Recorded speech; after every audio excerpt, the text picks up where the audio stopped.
Hello friends, welcome to our channel. Please subscribe our channel, like this video and share with your friends. इस video में हम quasi experimental research या अर्ध प्रयोगात्मक अनुसंधान को समझेंगे। ये बेसिकली पेपर 1 में अगर देखा जाए तो यूनिट 2 का पार्ट है, पर उसमें स्पेसिफिकली क्वासी एक्सपेरिमेंटल रिसर्च नहीं दे रखा है, उसमें टाइप्स ऑफ रिसर्च दे रखा है। और अगर हम एजुकेशन पेपर या कोड 9 की बात करें तो यूनिट 6 को ये कवर करता है। आज से हमने अपना टाइमिंग थोड़ा चेंज किया है, जब तक लॉकडाउन पीरियड चलता रहेगा तब तक ये टाइमिंग 4:30 PM रहेगा डेली। बट अगर आपको इसमें भी कोई इशू है देन आप कमेंट करके बता सकते हैं। We will try to adjust time according to your need. So start करते हैं। What is quasi experimental research? Quasi-experimental research is used to observe and analyze systematical effect of a particular treatment on a particular population through the use of representative sample. Quasi-experimental research किस लिए use की जाती है? Analyse और observe करने के लिए, देखने के लिए, मतलब जो है एक्सपेरिमेंट भी उसमें हम कर रहे हैं, वो भी किस तरीके से सिस्टमैटिक तरीके से, एक योजनाबद्ध तरीके से इसमें काम कर रहे हैं। हम किस चीज़ का इफ़ेक्ट देखते हैं, किसी पर्टिकुलर ट्रीटमेंट का, कोई पर्टिकुलर हमारे पास जैसे टीचिंग मेथड लिया या पर्टिकुलर कोई मेडिसिन ली, उसका इफ़ेक्ट देख रहे हैं किसी एक स्पेसिफिक पॉपुलेशन पे। हम यहाँ होल वर्ल्ड की बात नहीं करते, पूरा मतलब जनरलाइजेशन जैसी बहुत बड़ी चीज़ नहीं करते कि पूरी पॉपुलेशन पे जनरलाइजेशन कर रहे हैं हम। बस एक पर्टिकुलर पॉपुलेशन जो उस ट्रीटमेंट से अफेक्ट हो सकती है उसकी बात इसमें की जाती है। यहाँ पे मेन बात आपको देखनी है कि पूरे सैंपल पर टेस्ट नहीं किया जाता, होल पॉपुलेशन पे टेस्ट नहीं किया जाता, एक रिप्रेजेंटेटिव सैंपल लिया जाता है जिस पे टेस्ट किया जाता है। The basic aim of conducting a quasi experiment is to determine whether or not a given treatment caused a given effect. जो बेसिक एम है क्वासी एक्सपेरिमेंटल रिसर्चेस करने का वो यही है कि किसी ट्रीटमेंट का कोई इफ़ेक्ट पड़ रहा है, कोई कारण, मतलब जो ट्रीटमेंट है वो कोई कारण है क्या किसी इफ़ेक्ट को डालने का। इसलिए इसमें क्या हम यूज़ करते हैं, कंट्रोल एंड एक्सपेरिमेंटल ग्रुप इसमें फॉर्म किए जाते हैं। 2 ग्रुप फॉर्म किए जाते हैं क्योंकि केवल एक्सपेरिमेंटल ग्रुप बनाने से हम ये नहीं बता सकते कि जो भी इफ़ेक्ट आया एक पर्टिकुलर टाइम के बाद में वो क्या उसी ट्रीटमेंट का इफ़ेक्ट था या वो टाइम पास होने की वजह से वो इफ़ेक्ट पड़ा है। तो इसलिए इसमें 2 ही ग्रुप रहते हैं basically. 4 main points to understand what a quasi experimental research design is. अगर हमें क्वासी एक्सपेरिमेंट को और अच्छे से समझना है उसके लिए 4 पॉइंट में हम इसको समझ सकते हैं। It is use to test causal hypothesis. Causal hypothesis वही जो कार्य कारण संबंध वाली जो हाइपोथेसिस या परिकल्पना होती है उसको टेस्ट करने के लिए क्वासी एक्सपेरिमेंटल रिसर्च की जाती है। इसमें रैंडमाइजेशन नहीं होता, it lacks a random assignment. जो भी पार्टिसिपेंट है उनका रैंडम असाइनमेंट नहीं किया जाता है। वो जो असाइनमेंट है वो किसी भी, या तो जो हमारे जो रिसर्चर है उसके पर्पस के अकॉर्डिंग असाइनमेंट किया जाएगा, या फिर जैसा नेचर में वो हमें ग्रुप मिल रहा है। जैसे अगर क्लासेस की बात की जाए तो क्लासेस जैसे 8th क्लास है तो वो 8th क्लास जैसे 2 ग्रुप्स में डिवाइडेड है, ए सेक्शन बी सेक्शन, तो रिसर्चर ए और बी सेक्शंस को ऐसे ही 2 ग्रुप्स के रूप में ले रहा है। तब जाके हम कह सकते हैं कि वो रैंडम असाइनमेंट नहीं कर रहा है, जैसा हमें ग्रुप मिला वैसा का वैसा हमने ग्रुप ले लिया। Next is quasi-experimental design identifies a comparison group that is as similar as possible to treatment group in terms of baseline pre-intervention characteristics. एक और चीज़ है कि क्वासी एक्सपेरिमेंटल डिज़ाइन में हमें 2 ग्रुप लेने पड़ते हैं, एक ट्रीटमेंट ग्रुप एंड एक कंट्रोल ग्रुप। ये दोनों ग्रुप्स में क्या चीज़ होती है वो हमारे को ध्यान रखना है कि वो बेस लाइन पे सेम होने चाहिए। मतलब क्वासी एक्सपेरिमेंटल इसीलिए है क्योंकि वो बेस लाइन पे सेम नहीं होते, रैंडम असाइनमेंट नहीं होता है, पर फिर भी हम एक हद तक उनके कैरेक्टरिस्टिक्स को कंट्रोल कर सकते हैं, जितना रिसर्चर के हाथ में है उतना। This design use different techniques for creating a valid comparison group such as regression, discontinuity design and propensity score matching. इसमें 2 ग्रुप टेक्निक दी गई है जिसके बेसिस पे एक रिसर्चर किसी भी ग्रुप्स को या किन्हीं दो ग्रुप्स को मैच कर सकता है। अगर वो बेस लाइन पर मैच नहीं है तो भी उसको टेस्ट कर सकता है कि क्या कैरेक्टरिस्टिक्स उसमें पाए जा रहे हैं। अब डेफिनेशन देखते हैं। Definition of quasi experimental research. A quasi experimental research aims to determine whether a program or intervention has intended effect on the participant of the research study. It is an empirical study used to estimate the causal impact of an intervention on its target population. एक quasi experimental research का जो purpose या M या उद्देश्य होता है वो ये पता करना होता है कि कोई प्रोग्राम या कोई इंटरवेंशन या कोई नई पॉलिसी जो भी है वो उसका कुछ इंटेंडेड इफेक्ट पड़ रहा है पार्टिसिपेंट पे या नहीं पड़ रहा है। ये चीज़ को देखना उस रिसर्च का मकसद होता है। It is an empirical study. ये वही जो है अनुभव जन्य एक स्टडी रहती है, मतलब जो सबूत हमारे पास रहते हैं उस टाइप की एक स्टडी रहती है जो ये पता करती है कि कैजुअल यानी कि जो कार्य कारण संबंध बन रहा है या नहीं बन रहा है उस इंटरवेंशन का जो भी टारगेट पॉपुलेशन है उस पर। ये जो डेफिनेशन है वो कैम्पबेल, कोक एंड शेडिस के द्वारा दी गई है। आई होप आपको ये समझ में आ गया होगा। Quasi experimental research attempts to answer question such as. Quasi experimental research कुछ क्वेश्चन के आंसर देती है, जैसे डज अ ट्रीटमेंट और इंटरवेंशन हैव एन इम्पैक्ट, कि जो ट्रीटमेंट या इंटरवेंशन दिया जा रहा है उसका कुछ प्रभाव है। What is the relationship between programme, the practice and outcomes. जो प्रोग्राम प्रैक्टिस किया जा रहा है या जो भी इंटरवेंशन है उसकी जो आउटकम है, जो रिजल्ट आएगा उसमें क्या रिलेशनशिप है। मतलब बच्चों को बहुत नए मेथड से पढ़ाया जा रहा है, बहुत अच्छे से पढ़ाया जा रहा है, कुछ न्यू बुक्स को यूज़ करके पढ़ाया जा रहा है, तो उसका क्या रिलेशन है उनके अचीवमेंट से, उसका क्या रिलेशन है उनकी एंजाइटी कम होने से। इस टाइप के क्वेश्चंस का आंसर क्वासी एक्सपेरिमेंटल रिसर्च से हमें मिल जाता है। मेन जो है वो है what particular effect did a particular treatment have on a particular population. किसी एक पर्टिकुलर या निश्चित पॉपुलेशन या जनसंख्या पर किसी स्पेसिफिक ट्रीटमेंट का क्या स्पेसिफिक इफेक्ट आ रहा है, ये आंसर भी क्वासी एक्सपेरिमेंटल रिसर्च के थ्रू हमें मिल जाता है। सो फ्रेंड्स, अभी हमने इससे पहले एक्सपेरिमेंटल रिसर्च क्या होता है उसको समझा था। अब मेन इशू ये आता है कि क्वासी एक्सपेरिमेंटल रिसर्च से कैसे डिफरेंट है। अ ट्रू एक्सपेरिमेंट इंक्लूड्स, जो मेन एक्सपेरिमेंटल रिसर्चेज या एक्सपेरिमेंट डिज़ाइन होता है उसमें क्या क्या शामिल होता है, पहले तो हमें ये देखना होगा, तभी हम समझ पाएंगे कि क्वासी एक्सपेरिमेंटल डिज़ाइन उससे कैसे डिफरेंट है। एक ट्रू एक्सपेरिमेंटल डिज़ाइन में सबसे पहले क्या होता है, pre and post test design होता है। मतलब उसमें हम कुछ ना कुछ वेरिएबल या कुछ ना कुछ कंस्ट्रक्ट्स के लिए पहले प्री टेस्ट लेते हैं, मतलब before experiment, and then post test लिया जाता है। सेकेंड चीज़ जो रहती है एक्सपेरिमेंटल डिज़ाइन में वो है a treatment group and a control group and similar at baseline. ठीक, उसमें treatment group and control group रहता है जो कि सिमिलर होते हैं कहाँ पे, बेस लाइन पे। बेस लाइन से मतलब यहाँ पर है कि जब स्टार्टिंग में हम कोई दो ग्रुप डिवाइड किए हैं तो दोनों ग्रुप में उस पर्टिकुलर कंस्ट्रक्ट के लिए सिमिलैरिटी पाई जाएगी, वो दोनों सेम होंगे। ये चीज़ हमारी है। जैसे अगर अचीवमेंट की बात की जाए तो अचीवमेंट उन दोनों ग्रुप्स का सेम होगा, या तो हम ये कह सकते हैं कि दोनों पेयर वाइज मैचिंग करके हमने देख लिया है कि वो दोनों सेम है, या फिर हमने पूरे ग्रुप का देख लिया है कि दोनों ग्रुप का अचीवमेंट सेम आ रहा है। मेन चीज़ ये है कि दोनों ग्रुप बेस लाइन पर सेम होंगे। ठीक, treatment group and control group. Third चीज़ है random assignment of study participant. उसके अलावा जो जो असाइनमेंट या जो सैम्पलिंग प्रोसीजर है वो रैंडम सैम्पलिंग है या रैंडम असाइनमेंट किया जाएगा पार्टिसिपेंट का। ये तीन चीज़ें एक एक्सपेरिमेंटल रिसर्च में होती हैं। ठीक, अब इसके अलावा आपको डिफरेंस देखना है कि क्वासी एक्सपेरिमेंटल डिज़ाइन एक्सपेरिमेंटल से कैसे अंतर है। तो इसमें जो डिफरेंस होता है, quasi experimental studies lack one or more of these design elements.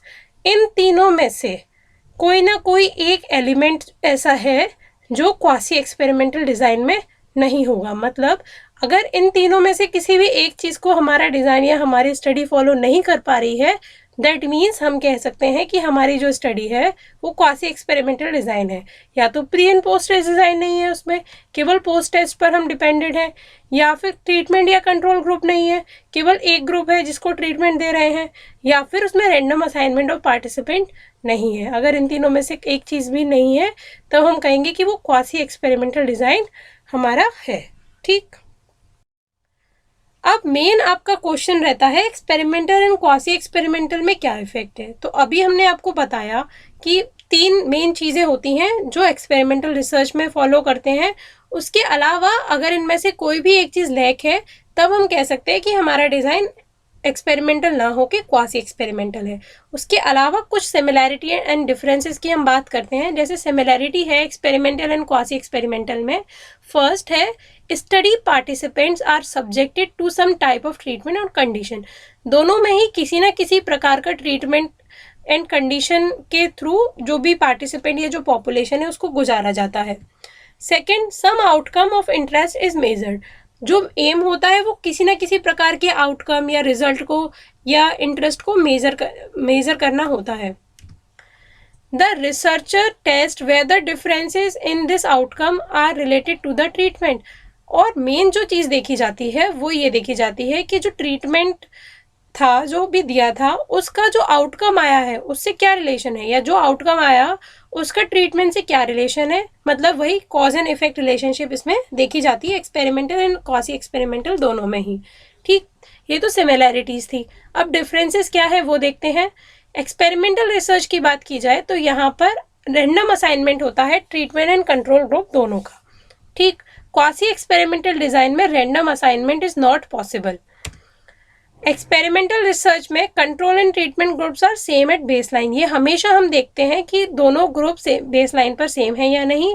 वही क्वासी एक्सपेरिमेंटल में groups differ not only in terms of experimental treatment they received but also in other often unknown और अननोनेबल veg. मतलब जो हम treatment दे रहे हैं उसमें तो दोनों ग्रुप अंतर होते ही होते हैं, उसके अलावा भी कुछ ऐसे अदर फैक्ट्स होते हैं, कुछ जैसे उनके ग्रुप्स के ही कुछ कैरेक्टरिस्टिक्स हो सकते हैं जिसके आधार पर दोनों ग्रुप में अंतर पाया जाता है। तो जिनको बेस लाइन पर भी कंट्रोल करना कुछ हद तक इम्पॉसिबल हो जाता है for researcher. Last is no need to statistically control for as many of these differences as possible. इसमें रिसर्चर के लिए कुछ भी कंट्रोल करने की ज़रूरत नहीं होती है, मेनली स्टैटिस्टिकली, क्योंकि पहले से ही सारी चीज़ें कंट्रोल कंडीशंस में होती हैं, इसलिए स्टैटिस्टिकली कोई भी चीज़ कंट्रोल करने की ज़रूरत नहीं होती है। बट क्वासी एक्सपेरिमेंटल में necessary to researcher to try to statistically control for as many as possible differences. मतलब जो जितने भी पॉसिबल डिफरेंसेस या जो भी कंडीशंस आई हैं उनको रिसर्चर को स्टैटिस्टिकली कंट्रोल ज़्यादा करना पड़ता है, क्योंकि व्यवहार में या रियलिटी में उनको कंट्रोल करना पॉसिबल नहीं होता। ये कुछ डिफरेंसेस थे और ऊपर जो दी गई हैं ये 3 इसकी सिमिलैरिटीज़ थी। आई होप आपको बहुत हद तक क्वासी एक्सपेरिमेंटल एंड एक्सपेरिमेंट में क्या डिफरेंस है एंड क्या सिमिलैरिटी है वो समझ में आ गया होगा। अगर आपका कोई डाउट है आप कमेंट करके पूछ सकते हैं। ये अभी लाइव सेशन है और बाद में भी हम आपके कमेंट का रिप्लाई कर सकते हैं। When to use quasi experimental research design? अब क्वेश्चन ये आता है कि किन कंडीशंस में quasi experimental research design use किया जाए। Quasi experimental research design resemble quantitative and qualitative experiments but lack random allocation of groups और प्रॉपर कंट्रोल। जैसा कि अभी हमने देखा कि क्वासी एक्सपेरिमेंटल डिज़ाइन में क्वालिटेटिव क्वांटिटेटिव कैसा भी डेटा हम ले सकते हैं, कोई भी एक्सपेरिमेंट कर सकते हैं, बट मेन दिक्कत होती है कि इसमें रैंडम असाइनमेंट नहीं होता है ग्रुप्स का और प्रॉपर कंट्रोल हमारे पास नहीं होता है। तो इसलिए स्टैटिस्टिक्स एनालिसिस लगाना बहुत डिफिकल्ट हो जाता है। पर फिर भी क्वासी एक्सपेरिमेंटल रिसर्चेज यूज़ की जाती हैं। क्यों एंड कब? पहला, to meet the requirements of funding, school administrator and ethics. जो भी फंडिंग एजेंसीज हैं उनकी रिक्वायरमेंट्स को फुलफिल करने के लिए, स्कूल एडमिनिस्ट्रेटर्स की रिक्वायरमेंट्स को फुलफिल करने के लिए, एंड जो रिसर्च के एथिक्स हैं उनको फॉलो करने के लिए। जैसे एक एग्जांपल के तौर पे समझें कि कुछ कंडीशंस ऐसी होती हैं जहां पर हम बिल्कुल रैंडम असाइनमेंट नहीं किया जा सकता। जैसे अगर क्लासरूम्स हैं, ठीक, तो आप 5th 6th through 8th तक के क्लासरूम्स को आप बिल्कुल मर्ज कर दें, देन उनका रैंडम असाइनमेंट करके 2 ग्रुप बना दें, ठीक है। तो इसमें क्या होगा, बहुत सारी प्रॉब्लम्स आएंगी। जो एडमिनिस्ट्रेटर है, स्कूल एडमिनिस्ट्रेटर, उसको भी बहुत सारी प्रॉब्लम्स आएंगी, बच्चे भी काफ़ी सारी प्रॉब्लम्स को फेस करेंगे। तो ऐसी कंडीशंस में हम इतना रैंडम असाइनमेंट नहीं कर सकते जहाँ पर प्रॉब्लम्स फेस की जाए। तो ये रिसर्च के कुछ एथिक्स हैं कि आपकी सब्जेक्ट्स को भी परेशानी नहीं होनी चाहिए। तो इसलिए हमको जैसा ग्रुप मिल रहा है उन ग्रुप्स के साथ में वर्क करना पड़ता है। To evaluate the effectiveness of an intervention, कोई भी इंटरवेंशन की इफेक्टिवनेस देखनी है तब हम क्वासी एक्सपेरिमेंटल यूज करेंगे। To dedicate greater resources to issue of external and construct validity, जब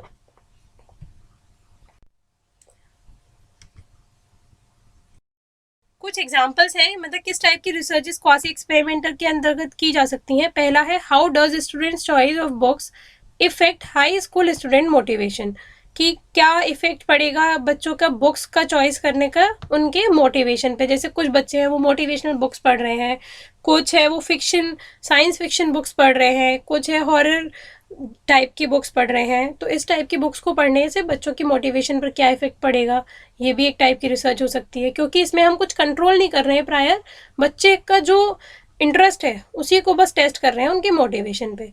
नेक्स्ट है, what are the effect of problem based teaching on intermediate school student achievement in science.